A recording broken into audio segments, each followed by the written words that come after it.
Good morning, Manitoba. I'm Larry McIntosh, and I'll be your host for the next hour every Saturday morning from 8 to 9. Thanks very much for tuning in. Peak of the Market is on Twitter. Follow us at Peak of the Market for recipes and Food and Friends guest updates. We have over 115,000 Twitter followers, and we'd love to have you follow us too. Again, we're at Peak of the Market, or you can follow me at Larry McIntosh.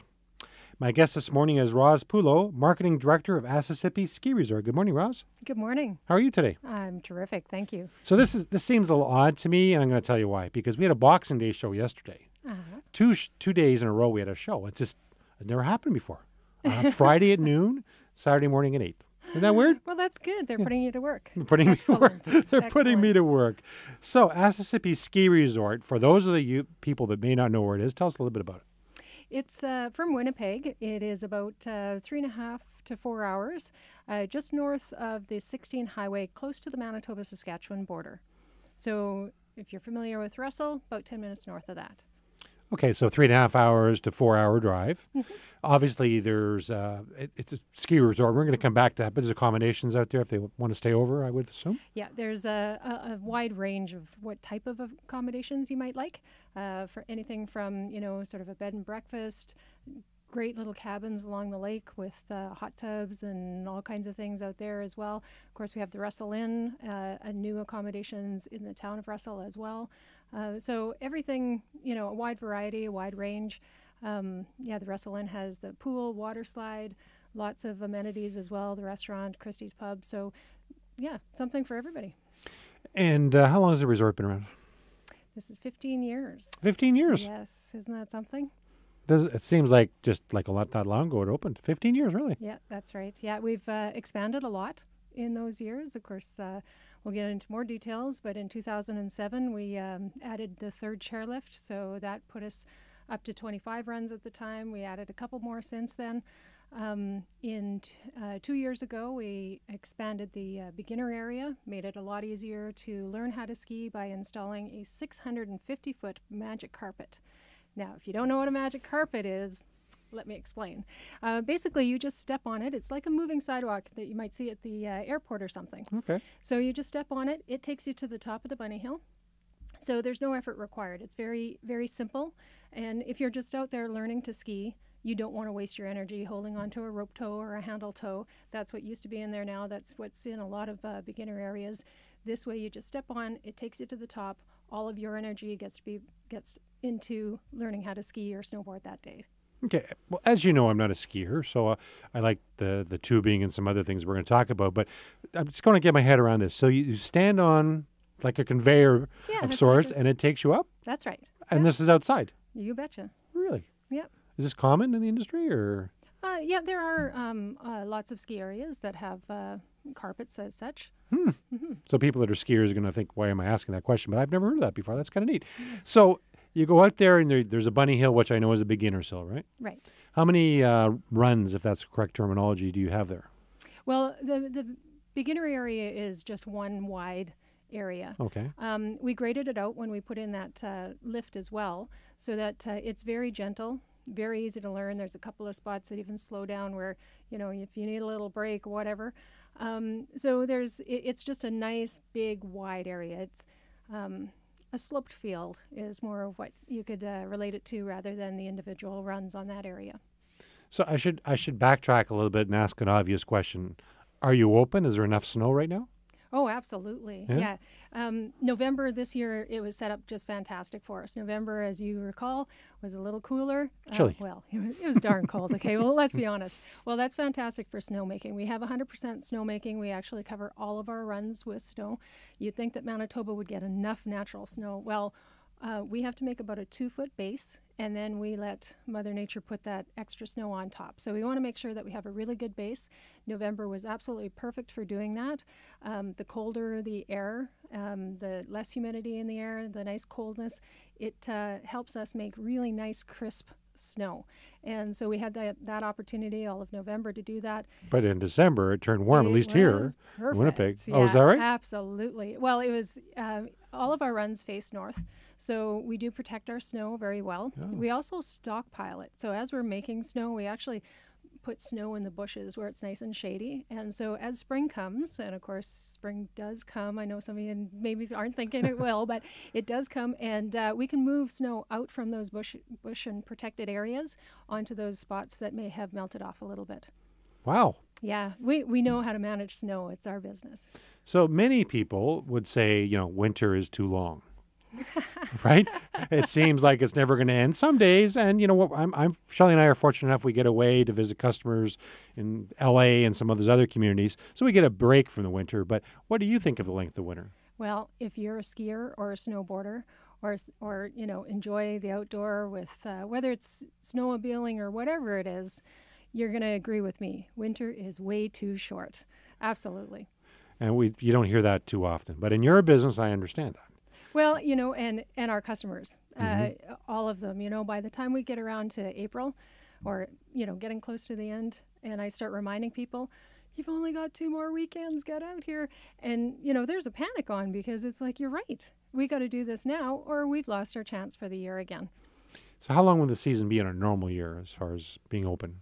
Yeah, we usually open early December, about the second week in December, and then we close right after the Manitoba spring break. So this year we'll be closing April 5th. So that's how many weeks, roughly? 18. 18 weeks? Yeah. Oh, so that's a little longer than I thought. Yeah. Because I wasn't thinking about making snow, and I know we've talked about that before, but I always forget about that. You can make snow and add to the base, and then, of course, Mother Nature helps you with some of that, too. Exactly. Yeah, exactly. Very good. We'll be right back with Roz Pulo, Director of Marketing for the Asessippi Ski Resort, after we take this break for your 680 CJOB weather update. We'll be right back.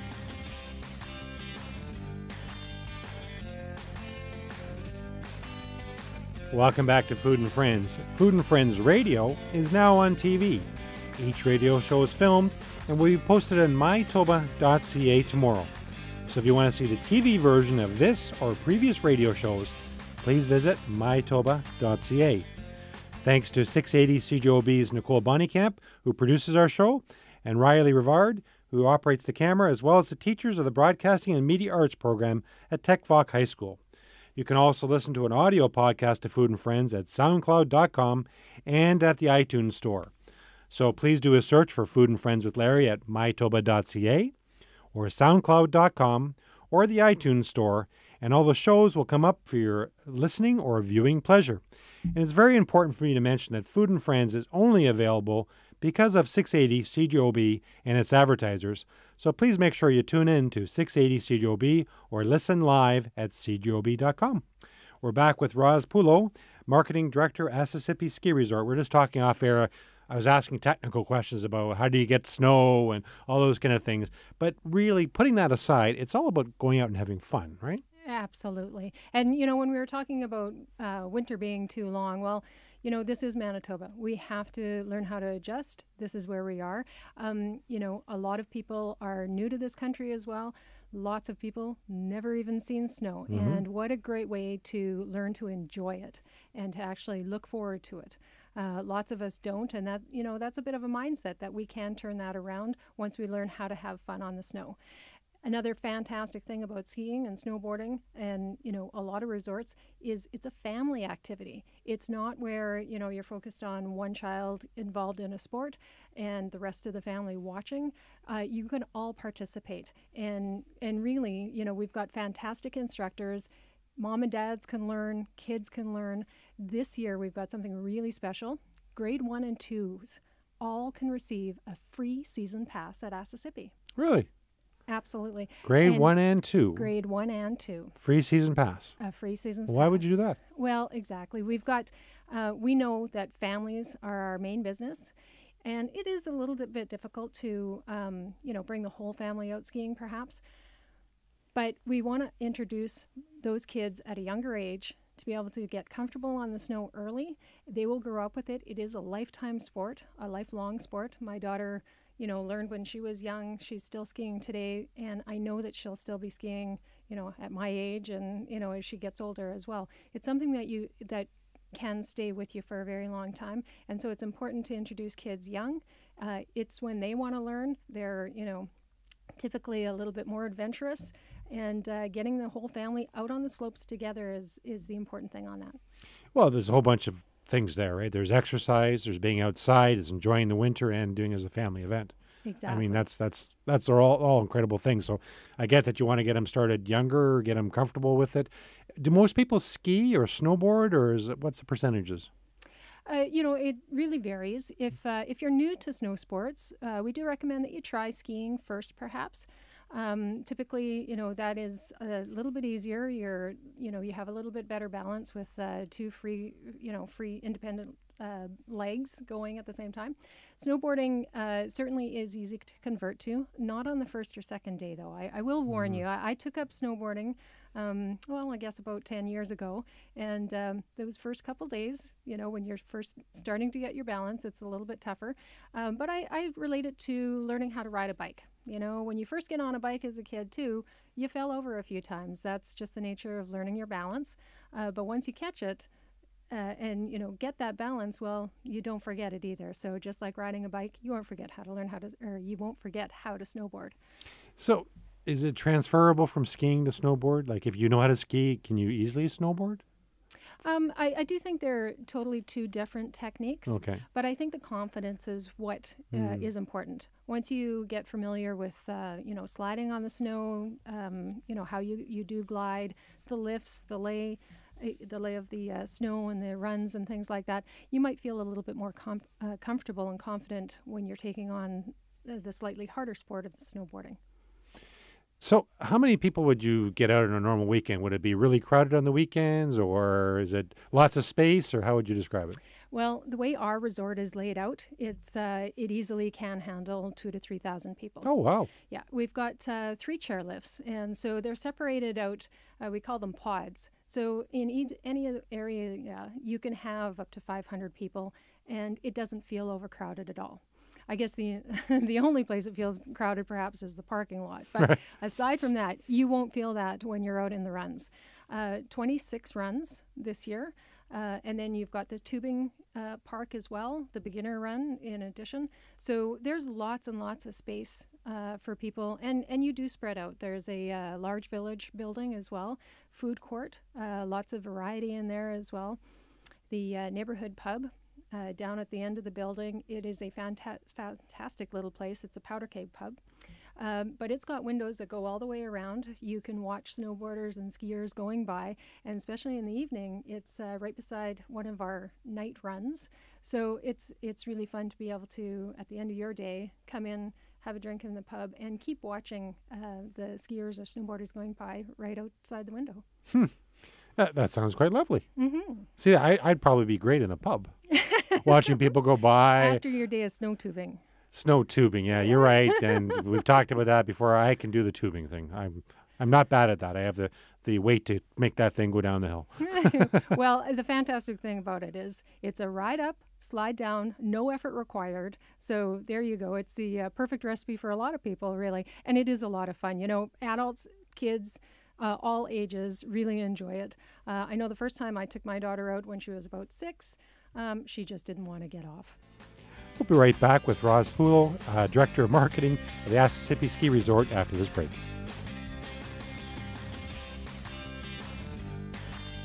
Welcome back to Food and Friends. It's time for our recipe segment called Now We're Cooking. You don't need to write this recipe down, as it is today's recipe of the day at peakmarket.com and now in the Winnipeg Free Press. Today's recipe is maple baked beans. It's maple baked beans. That sounds good at the ski resort. Here's what you need for the recipe. 2 cups of white beans, 1/3 cup of maple syrup, 1/3 cup molasses, 1/3 cup of ketchup, 1 teaspoon of salt, 1 teaspoon of dry mustard, 1/4 teaspoon of pepper, and 1 medium onion chopped. For best results, use Manitoba grown onions. Rinse the beans first and then soak in a large saucepan with 3 times the volume of water. Let stand for 1 hour. Drain the beans and place them in a large saucepan. Cover with cold water and then bring to a boil. Then reduce the heat, cover and simmer until just tender, but still holding their shape for about 45 minutes. Drain and place the beans in a casserole. And then in a large bowl, mix the maple syrup, molasses, ketchup, salt, mustard, pepper, and onions, and then add the mixture to the beans and stir gently to mix. Then just add enough water to cover the beans. Cover and bake at 300 degrees Fahrenheit in the oven for 4 hours or until the beans are very tender, checking occasionally and adding a little more water as needed to keep the beans moist. Uncover for the last half hour of that 4 hours. And this recipe serves 6. Again, this is today's recipe of the day at peakmarket.com and in the Winnipeg Free Press. We'll be right back with Roz Pulo, Marketing Director of Asessippi Ski Resort, after we take this break.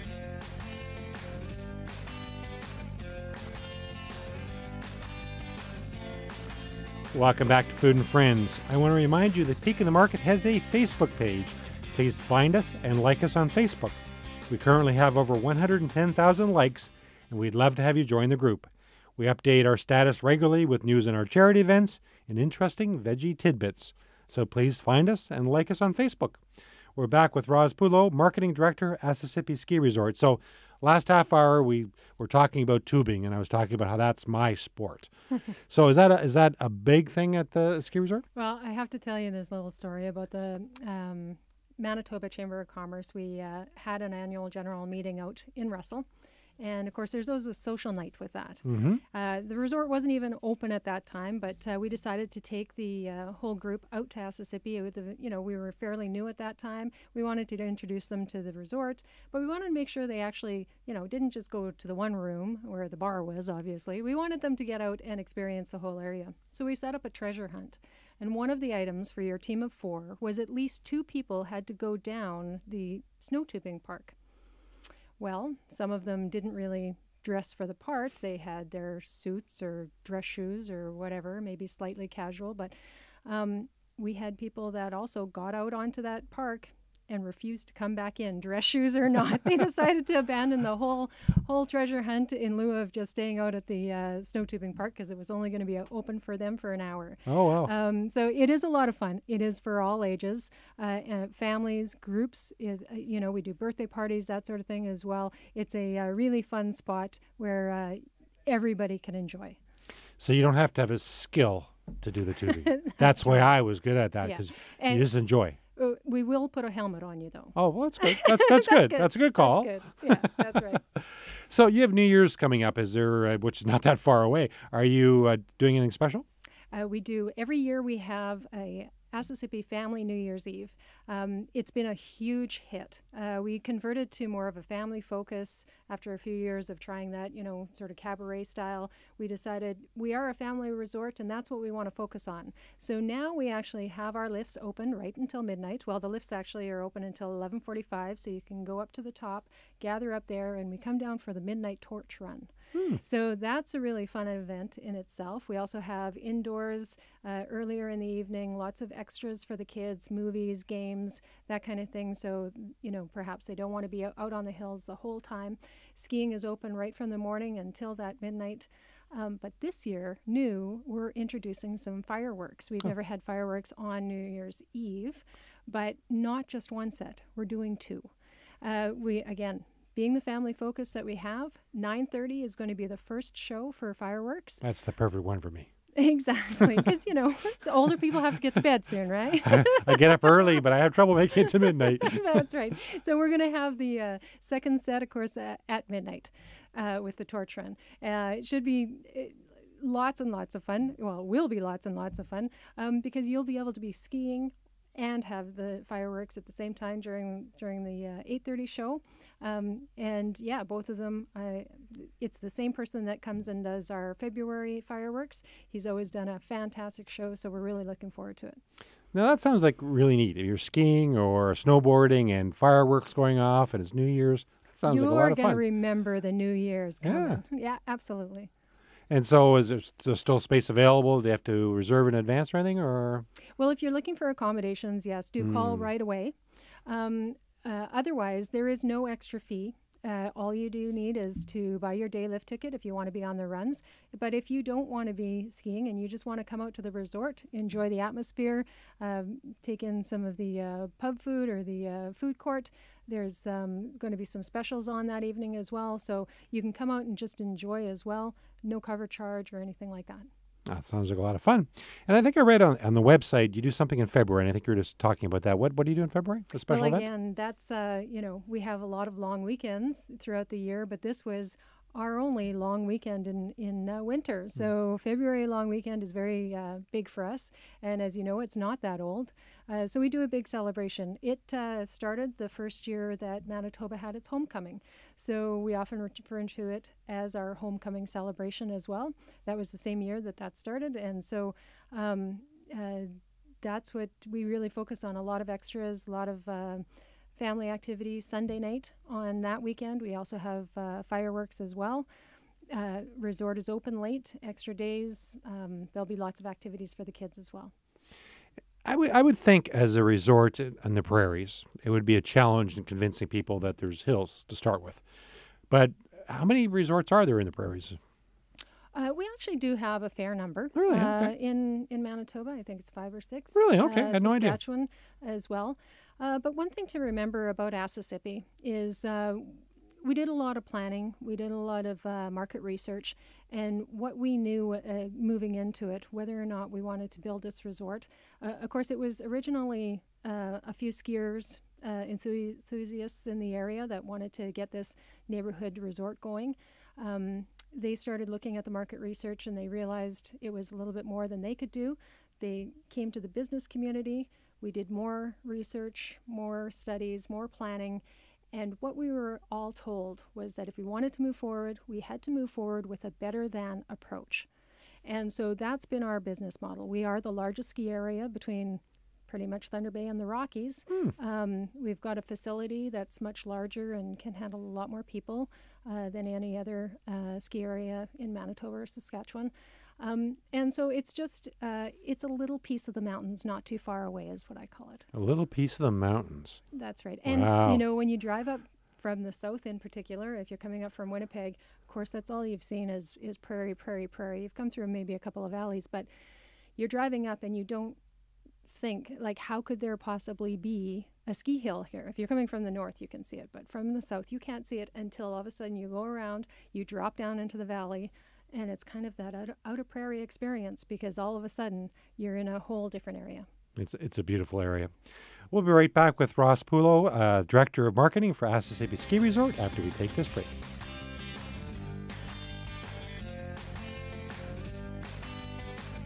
Welcome back to Food and Friends. No matter what age you are, I think everyone has a favorite Sesame Street character. Peak of the Market's new Sesame Street potato and onion bags feature Elmo, Big Bird, Grover, Oscar, Abby Cadabby, Cookie Monster, Bert, and Ernie. 9 different Sesame Street characters. I hope you've had an opportunity to see our bright and colorful potato and onion bags at your favorite store. Along with the characters, you will still see the Peak of the Market logo, so you are guaranteed it is grown right here in Manitoba. We're very pleased to partner with Sesame Street on their Eat Brighter program. I also want to encourage you, if you happen to be in Winnipeg, drive by Peak of the Market at 1200 King Edward Street and see the Sesame Street characters on our 150-foot long banner on the outside of our building. There are a lot of characters out there. And it's not very often that you see Big Bird that's 18 feet tall. We're back with Roz Pulo, Marketing Director of Asessippi Ski Resort. Do you have a favorite Sesame Street character? Oh, gee. Yeah, well, Big Bird is definitely a favorite, but maybe Oscar the Grouch some days. I don't know. Oh, really? Yeah. Some days. Some days. Is that an editorial I about? can kind of relate. I don't know. I think everybody has a Sesame Street. I mean, your daughter and my daughter is about the same age, and they grew up with Sesame Street. We grew up with Sesame Street. It's 45 years old. So, you know, we all know Sesame Street characters. They're just fun and colorful. We like it. Absolutely. I think Ollie, our mascot, would fit right in with them. I don't know if hopefully one day I can get him down there, maybe. Ollie is his name, sir? Ollie. Ollie. Yep. And what is Ollie? I've seen the mascot picture. What is it? He is a porcupine. Porcupine. Okay. We do have lots of porcupines out at the ski area, and one of our lifts is named Porcupine. There was a whole family of porcupines living in there when we put the lift in. So that run is also called Porcupine. And as far as we know, he's about the only porcupine mascot out there. Ollie is an interesting name, by the way. An ollie is the first basic move in any snowboarding tricks. So to ollie onto something or over something, you sort of lean back on your board, you pop the front. That's an ollie. So that's how we came up with the name Ollie. You didn't think I'd know that? What was that? You didn't think I would know that, or Well, I wouldn't. I'm kidding. I had no idea. I had no idea at all. Sorry. I wasn't sure everybody would know that. I certainly knew didn't. You would. Yeah. I read something on the website about Sundays. You have a special on Sundays? That's right. All of January, we have what we call Sample Sundays. We find a lot of people, are a little bit intimidated, not sure. But we want you to just come out and try skiing. If you've never tried skiing or snowboarding, or maybe you're a skier and you just want to try snowboarding or something like that, come out, just try it. We'll give you the equipment. We'll put you up on the bunny hill. It won't even be like a formal lesson, but we'll help you out. There'll be instructors on the hill, and it's just $9.99. So like $10.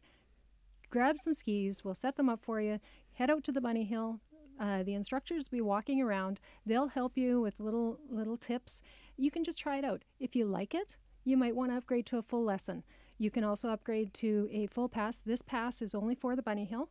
So if you want to upgrade at 1 o'clock, you can do that as well and then experience the rest of the hill as well. But it's just one of those where you just want to, not really sure about it. You don't want to make the bigger investment of a full day skiing, et cetera, but you just want to try it out. So $10, get on the hill. Put some equipment on. We'll help you out. To me, that's kind of an incredible deal. $10, price of going to a movie. Exactly. You're going to give the equipment and go on the bunny hill? Mm-hmm. Wow. Yeah. The instructors are available on the hill from 10 a.m. until 1 p.m. And you're welcome to stay there after they leave. You can stay on the bunny hill with the equipment all afternoon, come in for lunch if you want, go back out.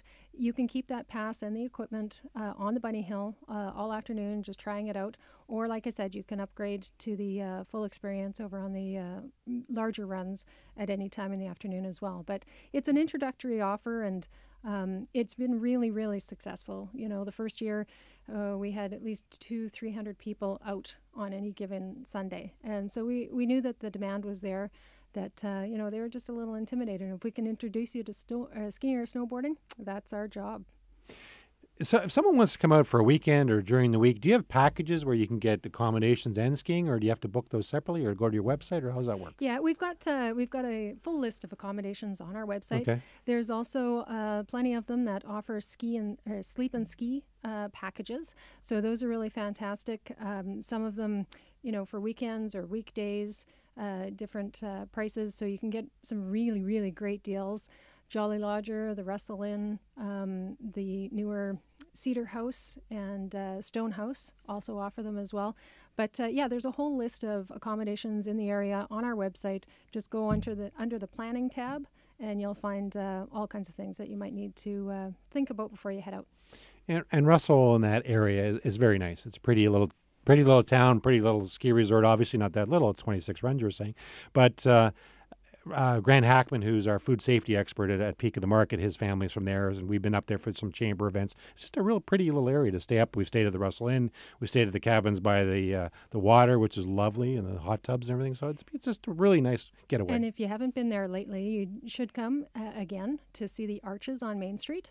A few years ago, they've revamped the entire Main Street. It is, every year they're doing a little bit more on the project, but now they've got these beautiful little light stands, these arches that actually came out of the Dauphin Arena when they tore that down. Oh. They salvaged them and brought them back, polished them up. They've got lighting with them as well, and it's really, really charming. It's turning into a real destination, and that sort of ski atmosphere. Come and visit again. Absolutely. What's the number one thing you love about your job? Oh, I call it quality assurance when I go out at snowboarding. It's work. It really is. I hate it, but somebody's got to do it, right?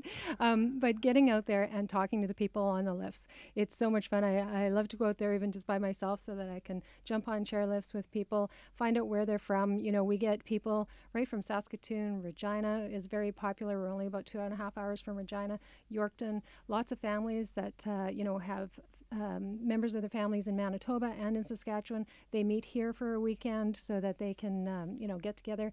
Just getting to know all of those people from such a wide range. Brandon, south of the border as well. It's fantastic. We'll be right back after this break.